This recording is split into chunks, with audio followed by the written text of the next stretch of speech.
Prison of a Billion Years by C.H. Thames. Narrated by William Skye. Adam Slade was a man who had nothing to lose by making a break for it.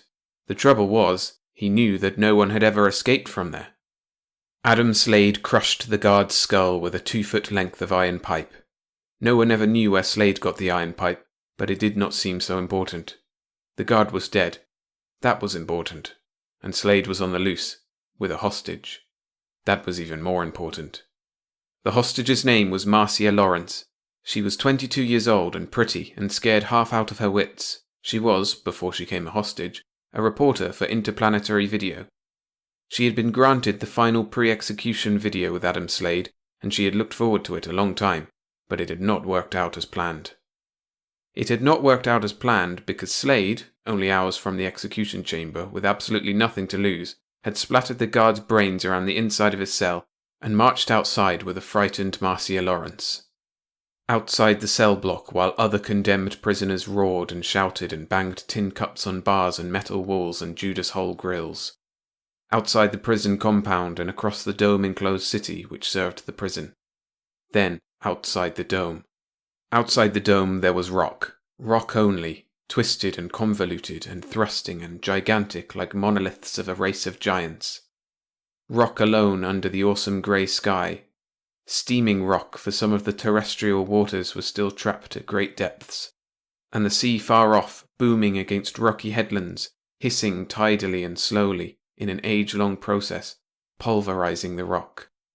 The sea far off, a clean sea, not sea-smelling sea, a sea whose waters must evaporate countless times, and be borne up over the naked rocks in vapour and clouds, and come down in pelting, endless rain, and rush across the rock, frothing and steaming, a sea which must do this countless times in the eons to come, and would do it to bring salinity to its own waters.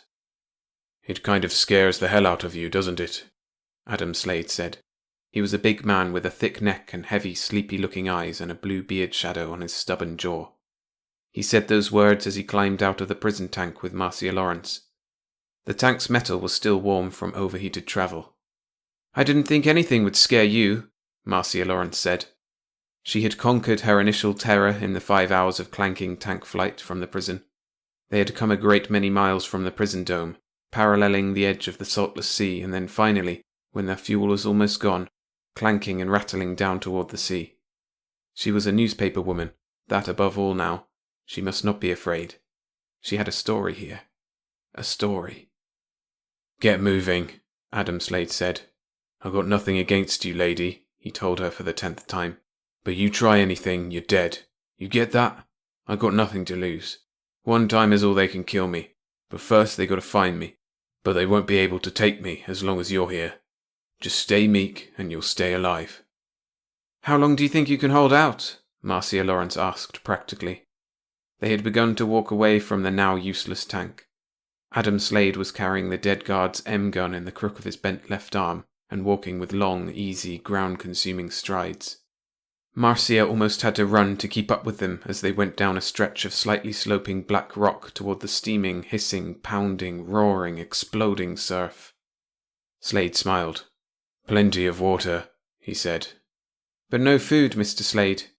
There is absolutely no food on Earth now. And no possible way of getting food unless you want to stick around for a few million years." "You think I came out here without a plan?" Slade asked with some hostility. "I don't know. You were desperate." "As long as you're with me, I figure they might follow. But they won't rush me.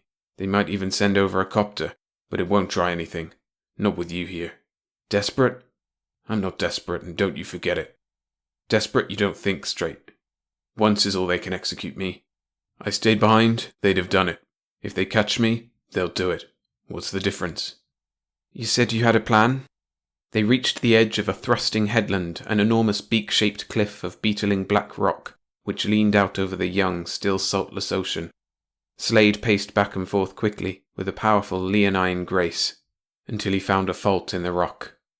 The fault tumbled jaggedly, steeply, down almost to the edge of the sea. "Down there," Slade said. "We'll follow the seacoast back to the prison." "Back?" Marcia said in disbelief. "Hell yes, back. You said it yourself. There's no food out here. Since there ain't no life, of course there's no food. Oh, it's a great place for a prison, all right. Whoever thought of it ought to win a prize. A prison a billion years in the past. What's the word? Archaeozoic, she supplied. Yeah, Archaeozoic. An Archaeozoic prison. You can escape to your heart's content, but what the hell's the difference? There's no life back here, not yet. The Earth's just a baby, so you escape and you starve to death. It makes every maximum security jail before this one look like a kid's piggy bank. There hasn't ever been an escape, Marcia said hopefully as they made their way down to the sea, she in front and Slade behind her with the M-gun. There ain't never been a hostage before. No. There's a hostage now. Marcia Lawrence took a deep breath and asked suddenly, Are you going to kill me? Hell, I don't know. I got no reason to unless you make me. We're going back there. We're double-tracking along the beach, get me? Back to the prison dome. But Adam Slade won't starve to death out here. We'll double back to the dome and the time machine. Oh, she said. They began to walk along the edge of the sea, its waters sullen grey, mirroring the sky. Here on this dawn earth, the sky has as yet never been blue, for the primordial waters were still falling. It rained almost all the time, and the air was thick with moisture, and every night when the sun, as yet unseen by the dawn earth except as an invisible source of light, went down and darkness came, the mists rolled in from the sea. In the morning, whether rains had fallen or not, the ground was soaked and tiny freshets rushed down to the sea, returning to it. "Look out!" he cried suddenly, and shoved her against the base of the cliff which overlooked the water. The cliff top thrust out over them, umbrella-wise. The base of the cliff was thus a concavity, and they pressed themselves against it now in shadow. The waters of the infant sea were 100 yards away, surging and booming against the rock. She heard it soon after he did. A helicopter. She wanted to scream. She wondered if they would hear the scream. But she looked at Adam Slade's face and did nothing. Soon the helicopter came, buzzing low over them, searching. It circled a great many times because the abandoned tank was there. It circled and came down on the beach and 2 uniformed figures got out. Now she really wanted to scream. One sound. One sound and they would hear her. One quick filling of the lungs and... Adam Slade hit her suddenly and savagely, and the black loomed up at her, but she did not remember striking it. When she awoke, the helicopter was gone. "Sorry I had to poke you one," Slade said. He did not seem sorry at all. He said it automatically, and then added, "You ready to walk?" She nodded. She got up and staggered a few steps before her legs steadied under her. Then with Slade she walked down along the rocky beach. This, she thought, was a story. It was the only big story she had ever had, and probably she would not live to write it.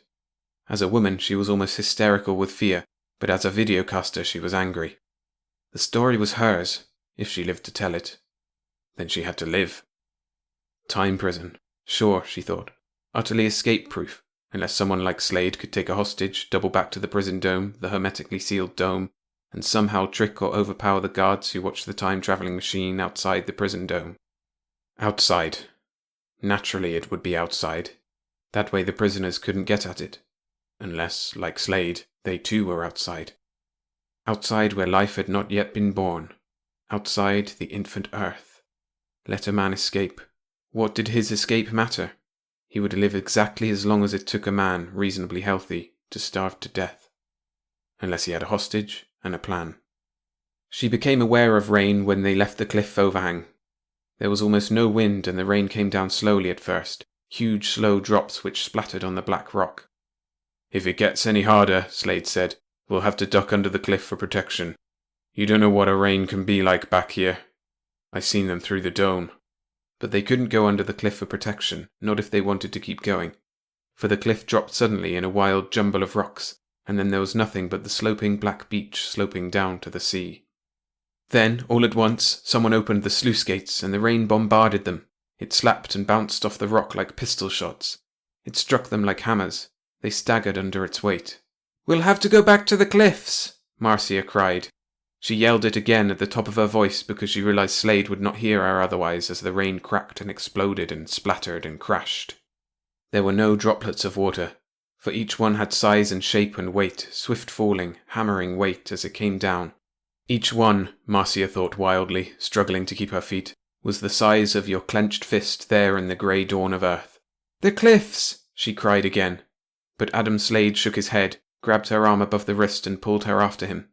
He pointed ahead in the direction they had been going. He said nothing. There was no need to talk. They were going forward, and if it killed them, probably Adam Slade didn't care much. He wanted that prison time machine for his escape, and he was either going to get it or die in the attempt. They went on slowly. First one would fall, and then the other, and when it was Slade who had fallen, she would wait patiently, hopefully, if he ever released his hold on the M-gun. But if it were Marcia who fell, Slade would yank her to her feet savagely, yelling words which she had heard at first, but which after a while, after an eternity of the storm, seemed to merge with the sound of the rain and the far booming of thunder out over the water, and then, as if by magic, she was walking again and stumbling along with Slade, drenched and beaten and half drowned. She hardly remembered when night came, but presently she was aware of the darkness and the mist over the sea and over the rock and now engulfing them with its white ectoplasmic tendrils. In the mist she knew she could escape Slade, and yet she did not. Without Slade now in the middle of nowhere, there by the sea on the shores of the young earth, she would die in the storm. With Slade, at least for now, was life. And she went on. The thunder followed them, and came closer. By the middle of the night it sounded like artillery at a distance of 1/2 mile, like a barrage of big atomic shells just out of sight behind a black ridgeline which wasn't there. And through the deeper rain-wet darkness of early morning, through the mist, tearing the mist to tatters, shredding it, came the spears and forks and lances of lightning. It was, Marcia thought, a nightmare of a storm. And she must remember it, for it would make a story, a real story, if she ever lived to tell it. By morning, the air smelled of ozone. It reeked of ozone, and around them, as the grey light seeped out of the wet sky and the rain suddenly slackened as if the weak daylight dispelled it, the black rocks were blasted and broken where lightning had struck. In the dawn's first light, another helicopter came. "Get down!" Slade shouted, and they dropped among the blasted black rocks, hiding there, not moving.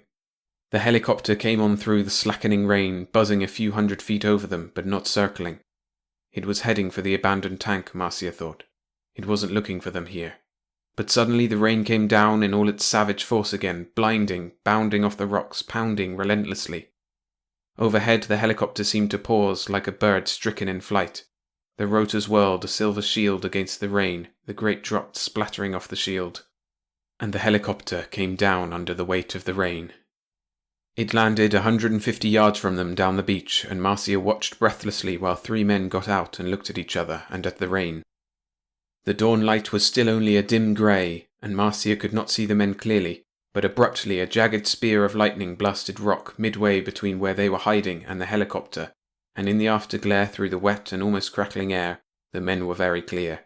And clearer still when other lightning came down around them, ringing them in, it seemed, like a tent. There was now so much lightning it looked more like an aurora than an electric storm. The dawn earth, before life, spending itself in fury. All at once Marcia was running down toward the edge of the water, where the helicopter was.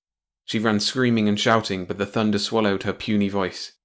At every moment she expected Adam Slade to kill her, to merely stand up with the M-gun and shoot her, but he did not, and perhaps her unconscious mind in the instant she had fled had instinctively known he would not.